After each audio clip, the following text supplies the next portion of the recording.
Mark Howard has been training business owners for over 20 years with online business tools and strategies that help them grow and succeed. If you want to grow your business fast and save time, then keep listening. If you want to grow it even faster in less than 3 months, then visit www.BusinessMachine.biz. And now, here's Mark.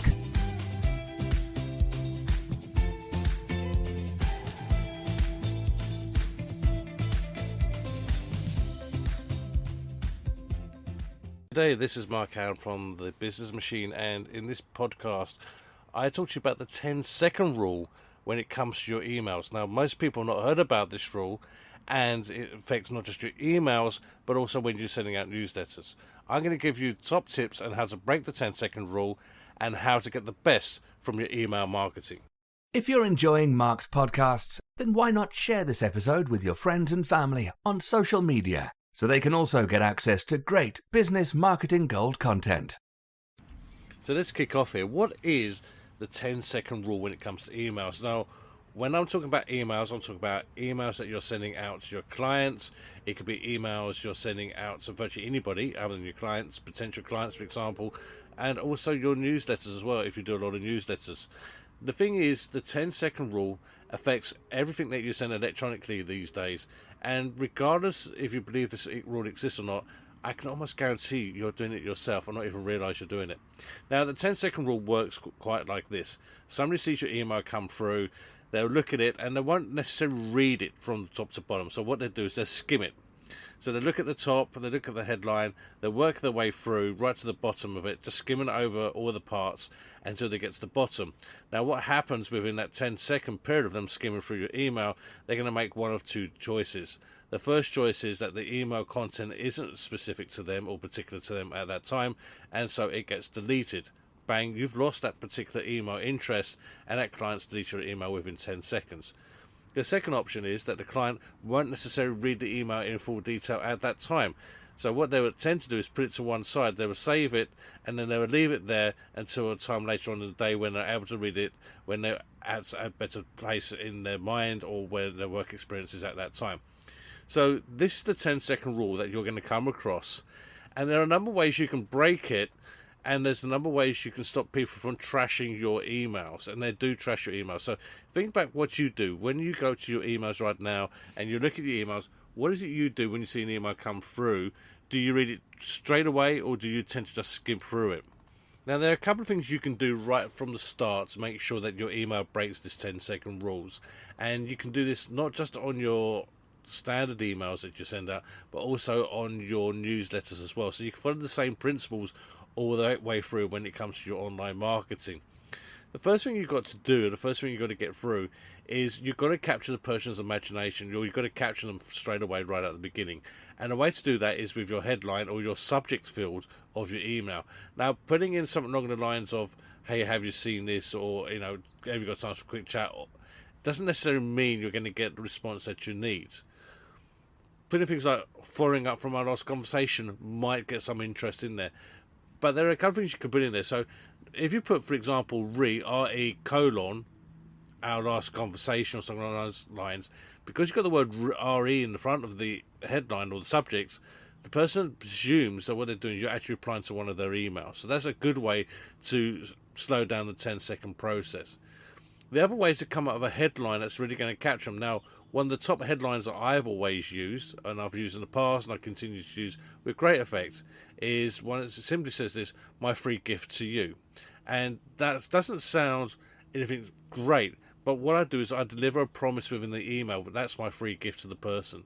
So the first thing you're going to do to break this 10-second rule right at the start is to make sure you've got a catching subject headline. And what I would try and do in the description is put some ideas or headlines that you can use. I've got a PDF that you can download, about 100 headlines that you can use in email subjects. The second part you need to do on your emails and your newsletters is at the end of your email. Now, you've already captured the start. The middle bit's what you're going to be putting into the client straight away, but it's what you're going to put in at the end. And that is just as important as your subject. So, for example, what I would tend to do at the end of the email is I'll put in a PS and bold it out. So I put PS and then put my PS field in there. Now, it might be, for example, PS don't forget to click on the link above to claim this offer. Or PS, don't forget to check out this latest video that I put into the email for you to get the best out of your marketing, whatever it's going to be. But I'll put a PS. Now, the reason I put a PS in is because everyone reads a PS, regardless of what's going on in the email.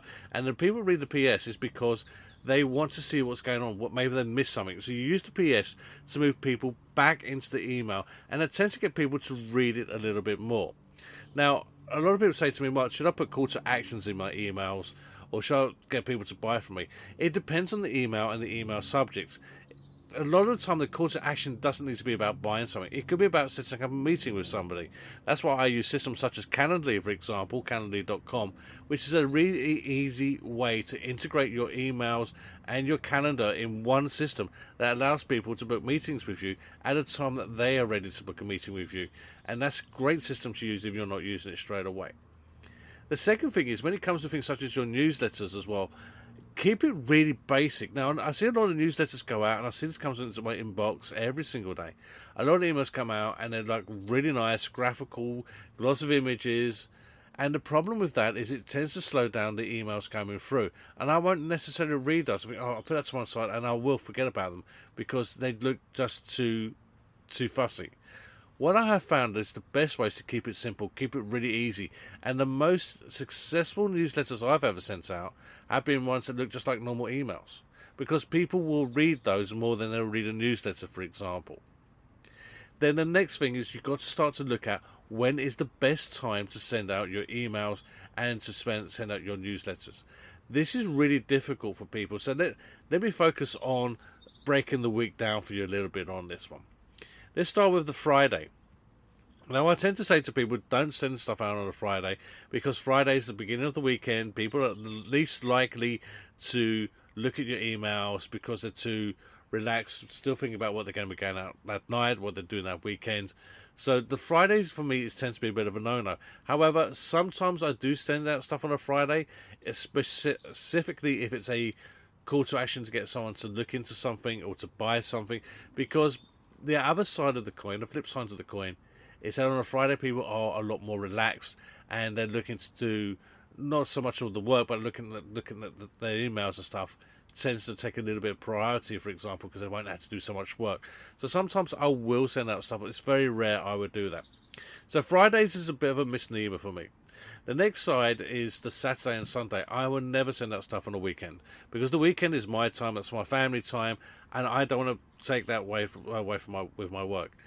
The thing is, with your weekends, if that's what you're like, if you're the same as me, guess what? Everybody else is going to be doing exactly the same thing. They are not going to be looking at your emails. Make sense? Great. Let's move on to Mondays. Mondays, big no-no. Never send out emails on a Monday. The reason you never send out emails on a Monday is because people are getting back from the weekend and their inbox is going to be inundated with emails from those idiots who sent them emails over the weekend expecting them to respond over the weekend, right? So Mondays is also a big no-no as well. So where does that leave us? That leaves us with 3 days: Tuesday, Wednesday and Thursdays. Now, if you're signed up to my newsletters, you know I send out my newsletters on a Thursday. I send them out every single Thursday. Now, that's another top tip, by the way. When you're doing your newsletters, make sure you send them out on a regular time, on a regular basis, on the same day. Don't mix some extra days, by the way. To send them out on the same day, unless you got a really urgent email. So, for example, when my newsletters go out on a Thursday, I might send out a subsequent update or newsletter or support update, for example, that might come out during the week. That's one example I might do. The other 2 days, Tuesdays and Wednesdays, are also good. Now, I'm going to revert back to a story, this true story that happened with me when I was working for a corporate many, many years ago. And in those days, it's you know, Christmas comes up, it's December, and you think to yourself, right, I'm going to take some time off to go and get my Christmas presents for the family, that type of thing. Now, everybody would tend to take the same time off for work. They tend to take off a Friday or Monday. And somebody once said to me, do you know the best time to take time off work? And I said, well, I'm guessing it's a Friday or Monday. And they said, no, it's not. It's because everybody takes a Friday and Monday off because they want that as a long weekend. So that's definitely not the best time to actually take the time off work. They said the best time to take off work, and I did try this out and I still do it to this day when I want a nice, easy shopping experience, is to take the time off on a Tuesday. So no one takes Tuesdays off for any reason at all. They might take off a Thursday for to make the weekends even longer, especially if there's a bank holiday Monday or bank holiday weekend coming up. They might take off the Friday and make it longer, for example. But no one ever takes off a Tuesday. And I tried this out one year, and I thought, let's try this out. So I took off the Tuesday to go in December, Christmas shopping in December to see what would happen. Bang, would you believe it? I walked to the shopping mall on a Tuesday, no one there. Literally, it was empty. There's about 5 people in the whole shopping area. And the shoppers know this, and the shop owners know this as well. Tuesdays is the worst day for them because nobody goes through the town. Take off a Tuesday, go through to your local town centre, see how dead it's going to be, because literally no one's taking that time off. If they're not taking that time off on a Tuesday, guess when's a good time to send your emails out? Tuesdays is, I would say, your top day. So Tuesdays, Wednesday and Thursday are the top days for sending out your emails and specifically your newsletters. The most important thing is make sure your newsletters are engaging. Specifically, don't do some really boring stuff like, we're just looking to do this, or something that's really mundane. Do something that's going to be worthwhile to the clients, to the end user, that the end user can take away and use for themselves. These are the type of newsletters that people are looking for, the type of things that are going to help them out, actually going to give them benefits and actually give them a reason to read your newsletters. The next thing as well is always make sure that you do it, as I said earlier on, you always send out your newsletters on the same day every single week if you're doing it weekly, or every single day if you're doing it monthly. For example, if you do it on the first of the month, then send it out on the first of the month, excluding the days I've already said. By doing it this way, people are expecting your newsletter to come out. They're expecting a communication from you because they say, oh, it's Thursday's coming up. We know full well that Mark is going to be sending us an email of some content. Now, you might be sitting there thinking, do you know what, Mark, I've done newsletters before, I've done email marketing before, and I've got nothing from it.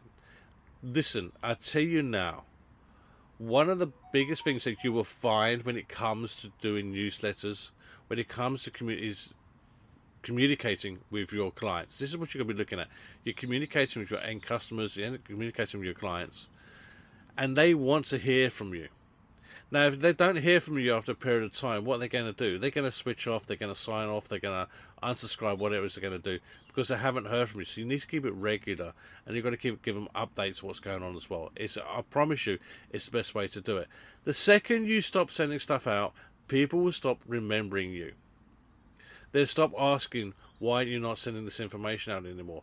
And trust me, I go to my clients on a regular basis. I go to some of my clients locally, and I'll say to them, how are things going, blah, blah, blah. Oh, yes, I got your email, your newsletter last week. Fantastic. I went through that, and I've started to look at this now. So it doesn't necessarily mean I'm going to get sales from it, but what it does is it keeps me in the forefront of their minds. So when they're ready to buy from me, when they're ready to get stuff from me or asking me to do something, then they will contact me because I'm on the end of the phone and because they're getting regular communication. That's why you do your newsletters. That's why you send out your emails. And that's why you've got to capture people's information. Remember the 10-second rule, and you can never go wrong. By the way, if you enjoy this podcast and you enjoy any of my podcasts, please do like and share this podcast to as many people as possible. Share it on your social media. Also, please do comment in the comments below. Let me know your thoughts on your email marketing, your mailing as well. Maybe you have a different day that works for you. I'd love to hear. And like I said, I'm going to put a link in. I've got a PDF somewhere where it's called 101 Great Headlines. It's not something I've done. It's something I've seen somebody else done. I've been able to get a copy of this. I'm more than happy to share this out just to help you guys out on your marketing journey.